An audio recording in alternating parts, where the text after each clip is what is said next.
Well, congratulations, Daniel Graves from Britain, first Oscar for the United Kingdom for an animated short, and congratulations to Sylvester Stallone from New York for being allowed to say the names of all those directors.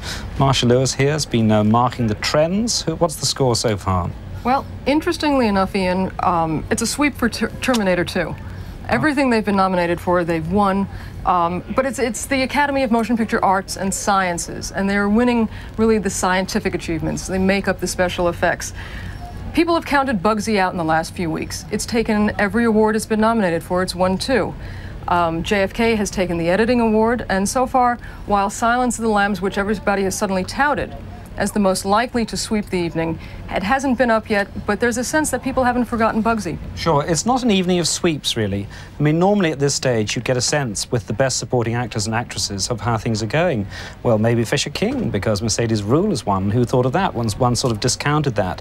But it seems to me that members of the Academy, and let us come to those in a moment, are voting in a much more discriminating way. I remember the year that Gandhi, I think, won Best Costume, or Liaison Dangereuse won Best Design of Buildings, and all they did was to shoot in a chateau in France. People voted because they liked the films. With Terminator, this is a specific vote people are making, isn't it? Yes, it is. They've made this, they've given it the kind of acclaim that it deserves. It was a fantastically executed movie. It was also very entertaining, but it wasn't taken seriously in terms of the art. No. Also, there's another sea change, I think, in terms of members of the Academy. I mean, they never die, nor do they fade away, and in fact, they all become Jack Palance. But we've been studying them a little bit this week. There are 5,000 members of them, of whom, 1,338, I think, are actors and actresses. So necessarily, they have the dominating final vote. Do you think they will permit Beauty and the Beast, which employed none of them, to win the Oscar for the big one? It's interesting, you know, that's what I asked Timothy Dalton when we're out on the carpet. I don't think any actor would admit that they won't vote for a cartoon character. But I think there's a real problem with Beauty and the Beast winning tonight just because there is that reluctance by actors to be replaced by a drawing. The word around Beverly Hills at the weekend, and this is a night for name dropping, so I may as well drop them, both Streisand and Warren Beatty thought Beauty and the Beast would win at their respective dinner parties. That was the attitude. It's a very self-effacing comment, though. Neither of those are self-effacing people. But coming back to the Academy, let's face it, the centre of this ceremony is rather stodgy. Not just you and me, but all these documentary and other awards. But the Academy is, in effect, celebrating every aspect of cinema, and therefore it's not just the big names and the big faces, is it? They have to do that. And they're right. Somebody had said earlier this evening, it's a collaborative business. You rely on everybody to make a motion picture. And that goes from the grips all the way up to the people who are out in front of the cameras. And they do it tonight, and people put up with it at home.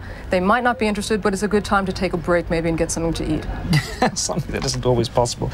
I was talking to a producer the other day, and she was saying she'd got into the Academy after about 7 years of waiting, a British producer. But in point of fact, if you're an associate producer or an executive producer, you can't get in any longer. And if you're one of 4 producers in a film, you only get a quarter of a credit towards the 2 credits necessary to get in. It's a very tough club to join. That's right. It's not only a tough club to join, but there's a large discussion that goes on about, oh, it's a very old group of people, they're very stodgy. Let's face the facts. It's Warren Beatty, it's everybody you see here tonight are members of the Academy. It's not such an old group anymore. If you consider 55, Warren's birthday is today, old. Yes, happy birthday, Warren. When people go to the Academy screenings in Wiltshire, isn't it? You go to them occasionally. Yes. The average age, though, is slightly above the average age of the average film goer. Is that not so? Yes, but it's a safe theatre to go to at night. Hmm? It's a safe theatre to go to at night. Well, here's a safe show to go at night. Welcome back to whichever camera I happen to be on, and also to the Academy Awards.